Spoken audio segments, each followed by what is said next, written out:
আজকে আমি বানাবো গরুর মাংস ভর্তা। এখন আমি ছোট ছোট টুকরো করে নিয়েছি। আর এই যে রসুন, আদা কুচি, কাঁচামরিচ, পেঁয়াজ, এখন হলুদ দিয়ে দিলাম, লবণ দিয়ে দিলাম,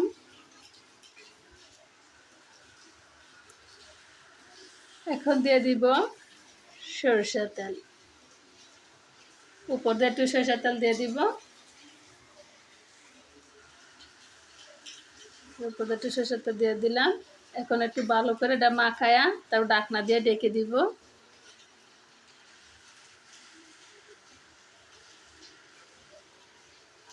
এখন একটু পানি দিয়ে দিলাম, তো ভালো করে একটু কষায় নিব।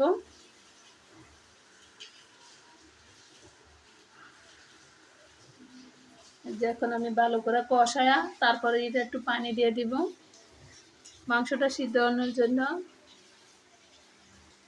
ভর্তাটা গরম ভাতের সাথে কিন্তু খেতে অনেক মজা লাগে। আপনারও এরকম বাসায় বানাইবেন গরুর মাংস ভর্তা। রেসিপি ভিডিওটা কেমন লাগছে প্লিজ আপুরা ভাইয়ারা সবাই লাইক দিবেন, শেয়ার করবেন। এই যে দেখেন আমার হয়ে গেছে, এখন আমি শিলপাটায় বেটে নিব।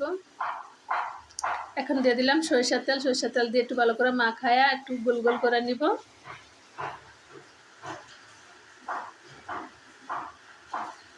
গরুর মাংসের ভর্তাটা গরম ভাতের সাথে খেতে কিন্তু অনেক ভালো লাগে। আপনারাও এরকম বাসায় বানাইবেন। রেসিপিটা কেমন লাগছে প্লিজ সবাই লাইক দিবেন, শেয়ার করবেন, বেশি বেশি করে সাপোর্ট করবেন।